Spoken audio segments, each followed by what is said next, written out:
Okay, 461, we're going to be going over resting membrane potential and action potentials and everything in between. So, first we want to talk about resting membrane potential. Resting membrane potential is exactly what it sounds like.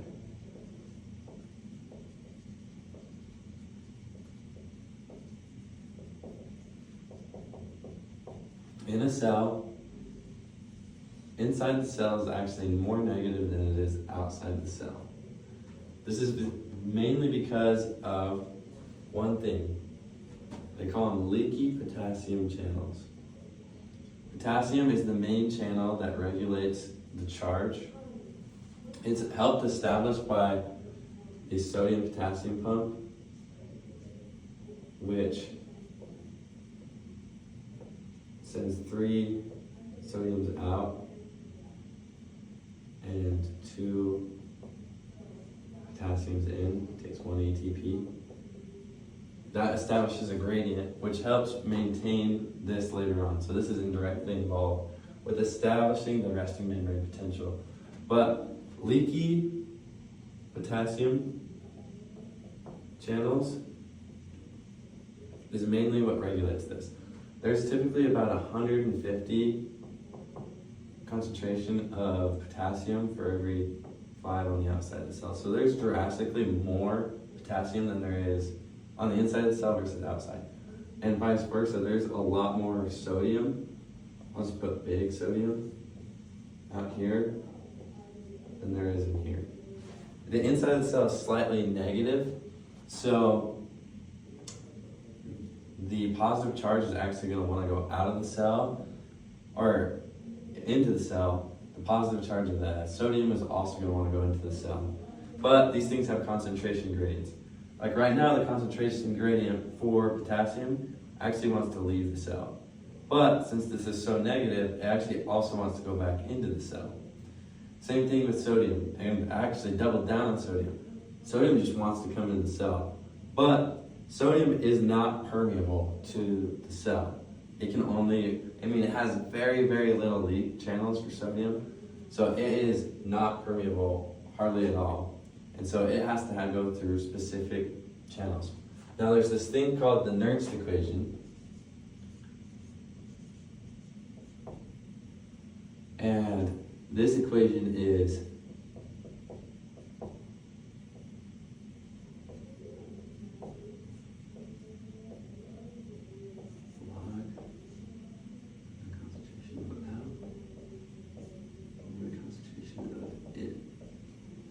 This equation is trying to figure out which way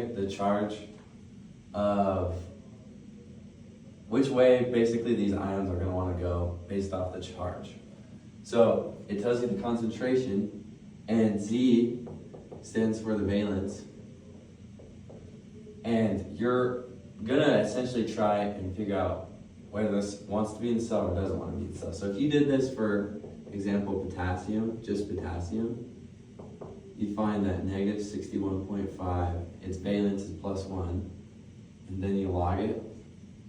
And outside the cell, you're 5, and inside the cell, you're 150. You actually get a number about negative 90 millivolts. So that tells you the charge of the membrane if potassium weren't to move, if potassium was perfectly good. So, and you can do that for sodium and all the others. You actually can use this to help find the driving force, like what direction things are going to want to go. So, for example, the driving force equation is this. So, driving force right now, if we had negative 70 minus negative 90, you'd actually have a driving force of +20. Now, driving force tells you where it wants to go. Since the cell, inside the cell is negative, and there's a +20 driving force, that actually tells you that potassium's going to want to be going in right now. So the electrical gradient is winning. So that is the Nernst equation. So now you have action potential. So we'll draw a graph here.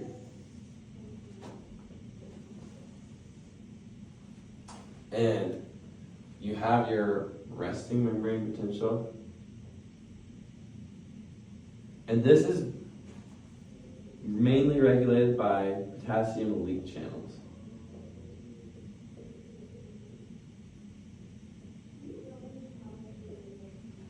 Now there's this thing called a threshold. And we'll define it here in a sec. So at this threshold, if we hit this point, so if this is negative 70 millivolts, so there's our time. Most of the time in the cell it's about negative 55. This is 0, and we'll do plus 30 up here. So at this threshold, if we can get into our cell, send stuff through this channel, and send a signal that gets us to plus 30, that will open up the sodium channels. So if we can somehow get from here to negative 55, that will trigger sodium channel voltage gated sodium channels to open. What is this called? This is called the graded potential. And this is mainly regulated by ligand cation channels, mainly sodium. So if we can somehow get a signal, if we came up, say we're over here, this is a different graph, and we came here and we didn't quite get there, then nothing would happen. We'd actually start to go back down. But if you hit the threshold, that's going to trigger the voltage gated sodium to open. Now, once you get to about plus 30, here's your voltage gated sodium channel. Here's your membrane.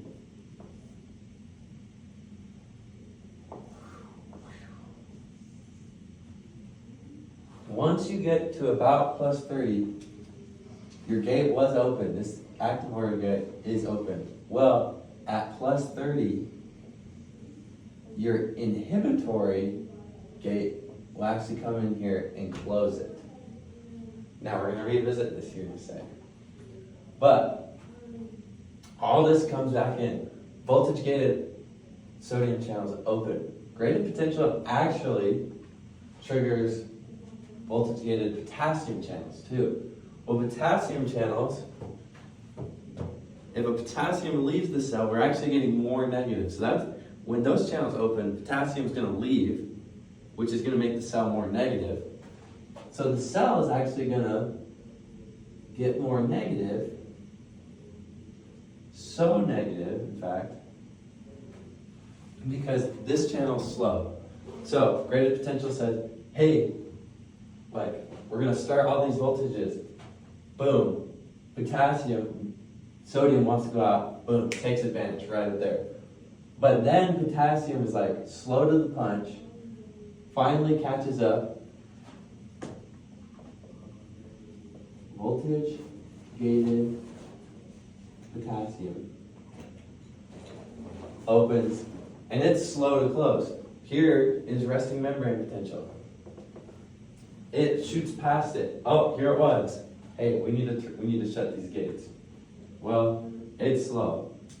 And then your leak channels are gonna reestablish. So these guys are slower than these guys. That's super important to how this works. Here is our threshold of when the voltage gated sodium opens. These guys are slower. Now we have our graph. A couple important things. Let's add some names to this. If this means we're polarized, we're actually really hyperpolarized here.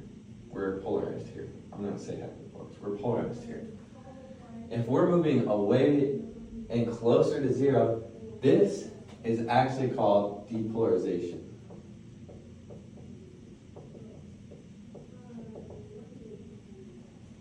And if we were to come back, we call it repolarization or hyperpolarization.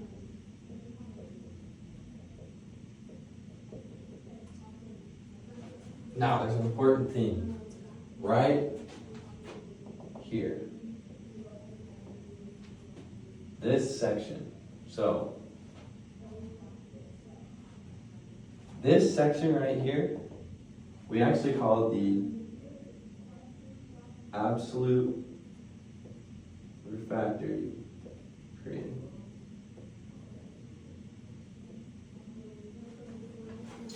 The absolute refractory period is when this inhibitory signal is in here. And there is nothing you can do to send another signal to open up the voltage-gated sodium channels. And that is absolute refractory period. No matter what signal you send coming in, they cannot open that. So that's absolute refractory period. Now we got this period. This is called relative refractory period. Why is it called relative refractory period? Relative refractory period is when this, since it's below the resting membrane potential, you need an even higher stimulus to get this to the threshold. So you can send another signal, but look at this. You have to send so much extra. Let's say this is negative 90. You have to send 20 extra millivolts just to send a signal to say do it again. So that's the relative refractory period. Okay, that is action potentials.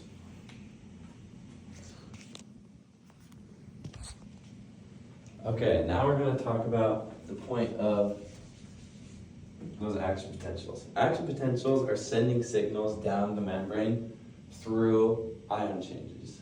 Ion channels and ion changes and changes in voltage. So we have our membrane here. We send an action potential in. That's going to tell us, hey, let more sodium in. Sodium is going to go down until it reaches the next channel and tells that one to open and send more in. And we go down all the way until we get to the end of the cell, and this is going to tell the cell signals to go out. And that's because of the way we're sending these charges, the way we're propagating them. So how we're going to show you how that's done and how we're going to define it is through several variables.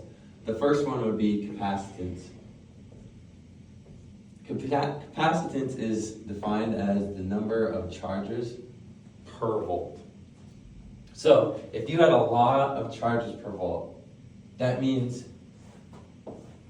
you'd be a lot slower to send signals because there's so much voltage. It's slower to change the voltage. Now, if you had less capacitance, less charges per volt, say this is 10 volts, and you had all those, that would be 10 volts. Or just one separation give you 70 volts, millivolts. It's going to help you move faster because if your capacitance is lower, then you can change the voltage of the membrane quicker and thus send the signal faster. So that's capacitance. The next variable we have is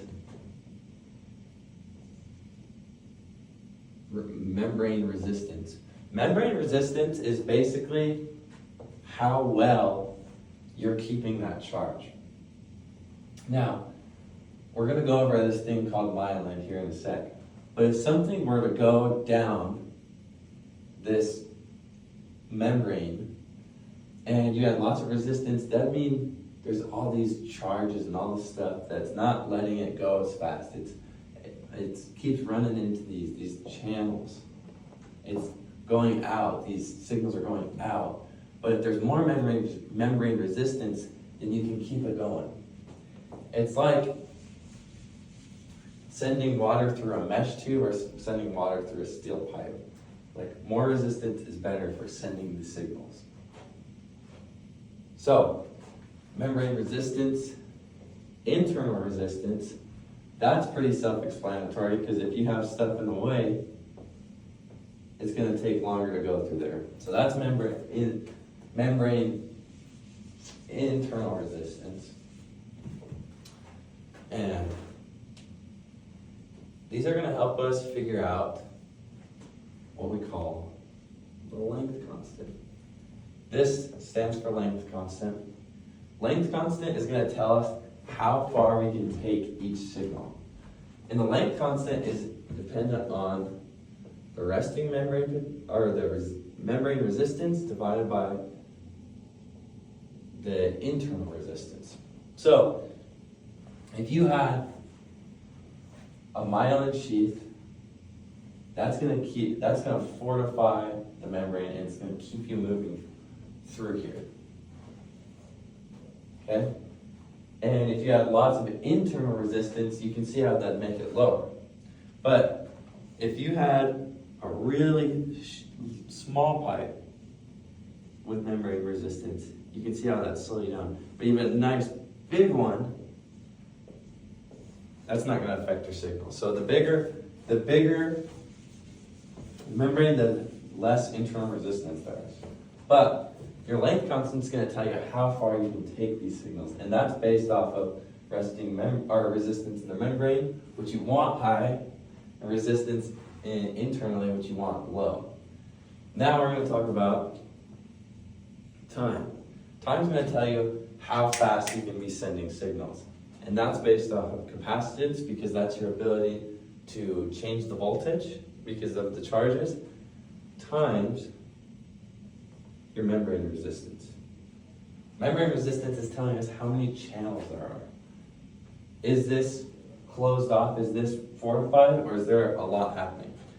You want this number low because you want low capacitance.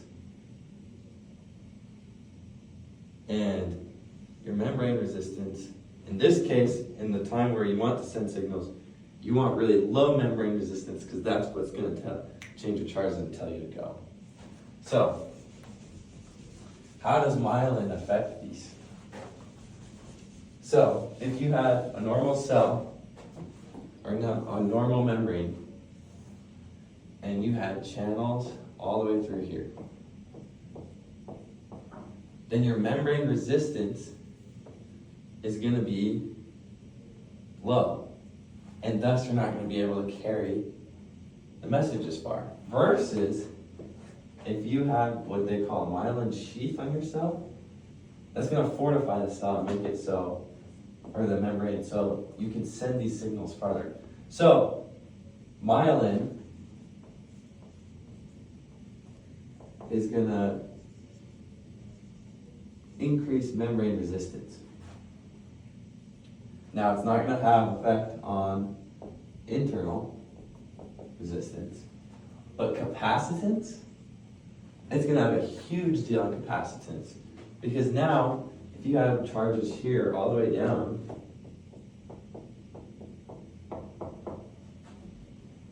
versus your myelin sheath, you just have the one right there, then you have less charges per volt. Thus, you're going to be able to change the voltage quicker and move swifter. That's how it affects capacitance. So, based on those, it's going to lower capacitance. Your length constant, which is Rm divided by Ri, if it's increasing your membrane resistance, then it's actually going to increase your length constant. So, there you go. That is capacitance, membrane resistance, everything that this cell does, or this neuron does to send signals down the membrane.